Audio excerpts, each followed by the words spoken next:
The moment I walked into the private dining room, every head turned. Conversations died mid-sentence. The waiters froze. My husband, seated at the head of the long candlelit table, blinked twice. He hadn't expected me to show up. And certainly not like this. But it wasn't his stunned face I was watching. It was the woman sitting in my chair.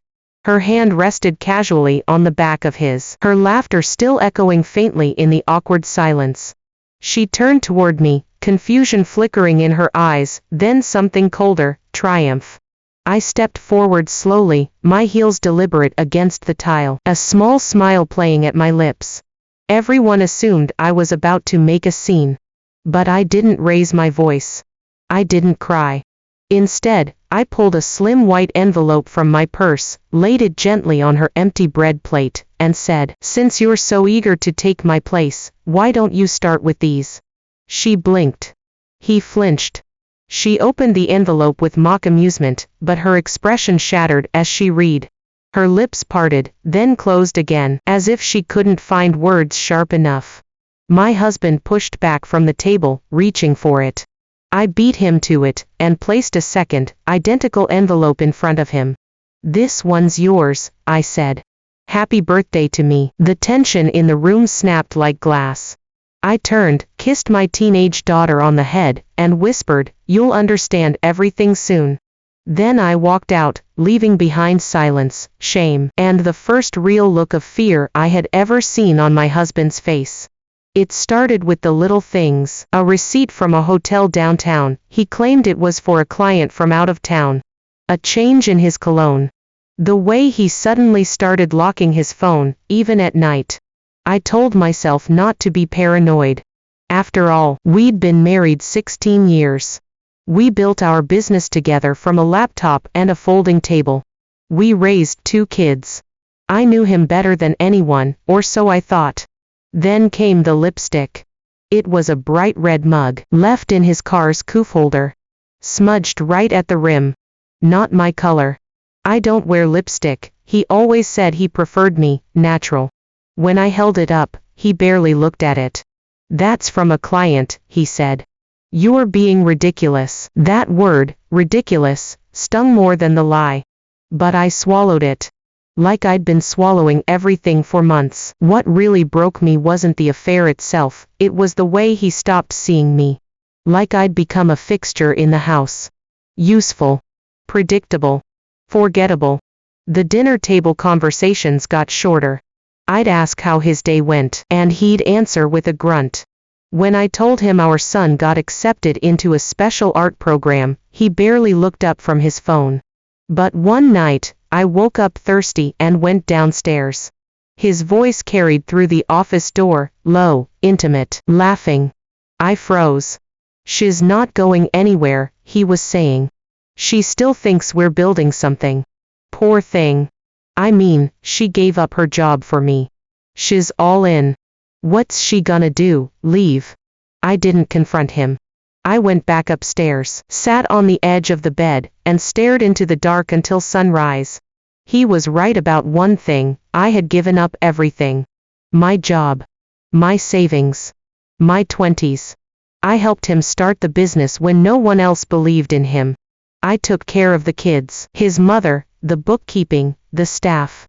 And now he was laughing at me. With her. The next day, I looked in the mirror and barely recognized myself. I wasn't angry. Not yet. I was humiliated, and humiliation has a strange way of waking something up inside you. That morning, after the humiliation settled into my bones like cold rain, I did something unexpected. I didn't cry. Instead, I made coffee. Black. No sugar. I sat at the kitchen table, surrounded by the sounds of a family that still believed everything was normal. And for the first time in a long time, I started remembering who I was before I became his wife. He used to call me the spine of our empire. Before the business took off, before we had employees and investors, it was just the two of us and a shared dream. But the truth is, he had the dream, I had the skills. I did the books, the research, the marketing. I pitched our services. I handled the money. I made him look capable. And slowly, he began to believe he was the one carrying us. But I remembered the passwords. I remembered the blind spots in our contracts. I remembered which accounts were joint, and which were quietly in my name alone. He may have thought I was a shadow, but I had built the walls he was living in, and he had just lit a match. So I started watching. Listening. Not for what he was saying, but what he was hiding. I noticed every time he came home with a new shirt, every line item on the credit card marked, miscellaneous client expense. I kept receipts.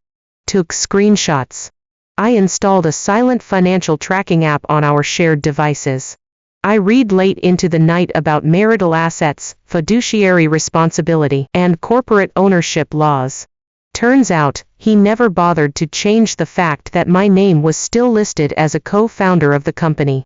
And while he played the big man in public, the real structure of the business was still balanced on a joint filing system, one I had built. He underestimated me because I let him. Because I played the long game. Because while he was throwing sparks around, I was mapping the exits and collecting kerosene. This wasn't about catching him in the act anymore. It was about reclaiming my story.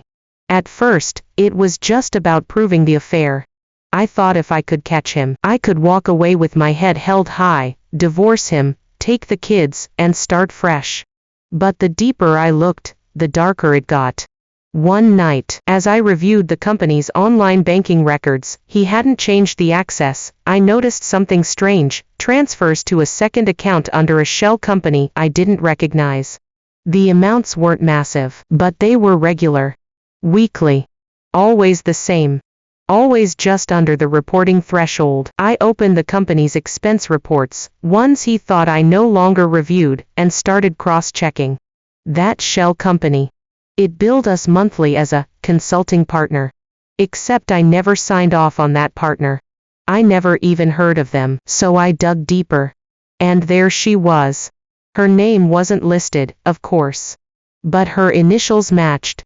And a few clicks later, I found her online, smiling in a photo next to my husband at a business conference in Dubai.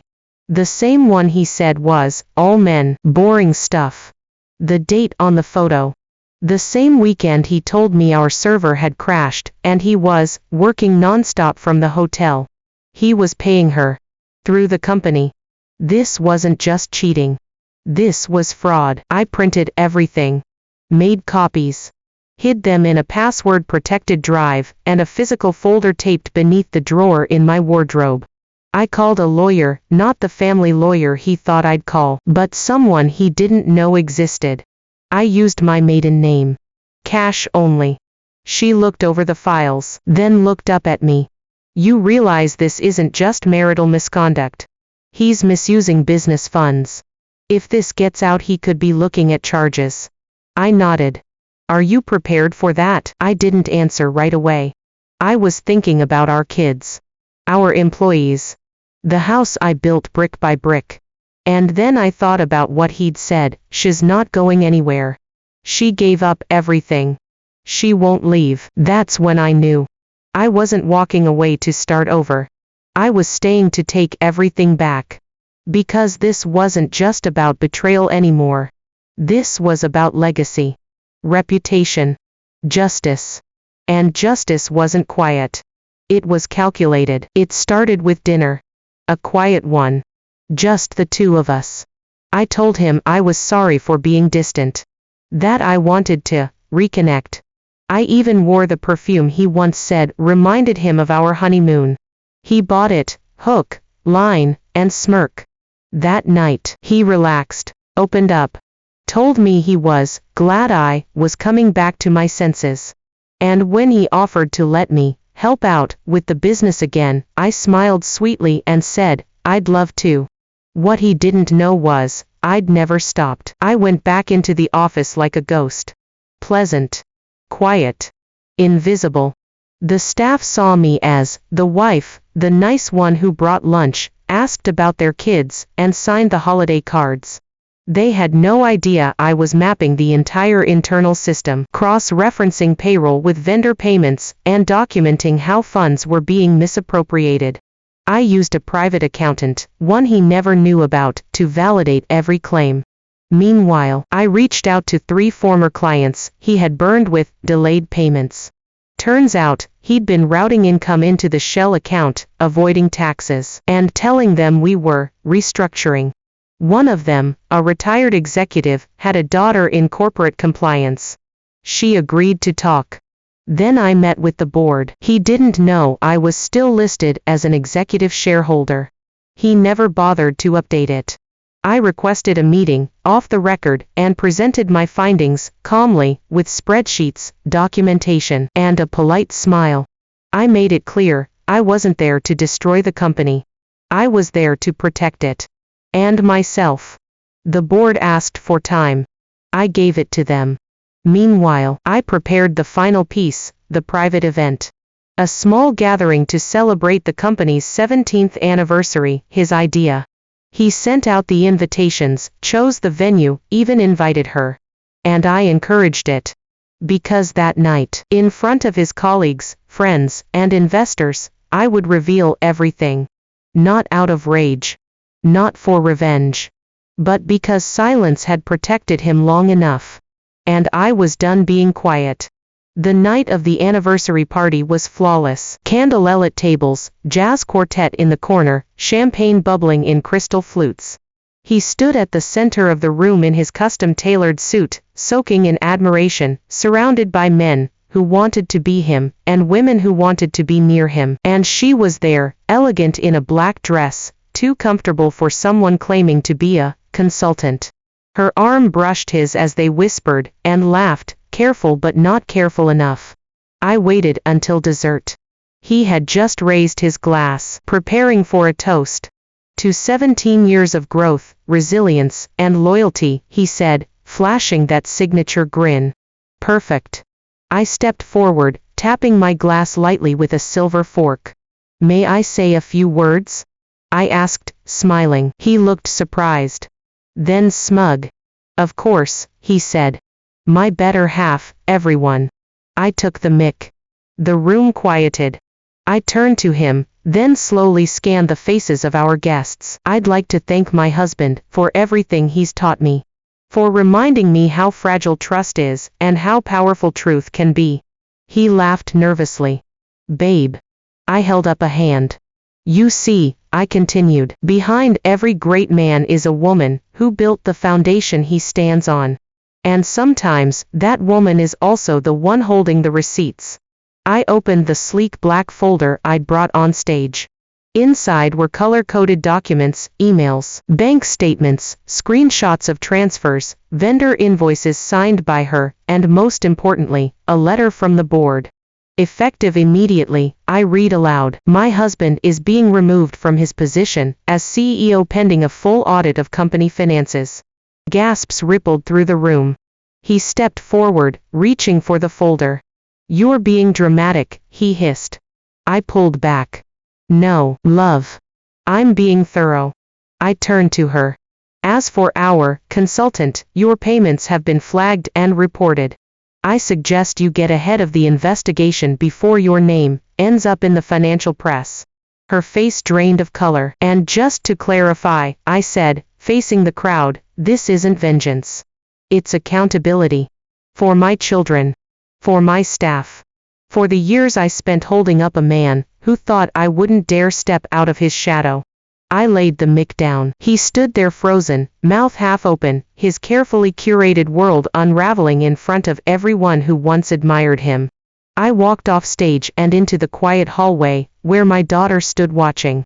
She didn't say a word, she just took my hand. We left as murmurs exploded behind us. The fallout was swift. The board issued a formal statement within 48 hours. Misconduct. Breach of fiduciary duty. Ongoing investigation. His name was scrubbed from the website. His access was revoked. Staff were told to forward all inquiries to the interim CEO, me. Yes. Me. He never saw that coming. The house. In my name. I let him stay in a hotel while the legal team sorted assets. The kids stayed with me. Quietly. Easily.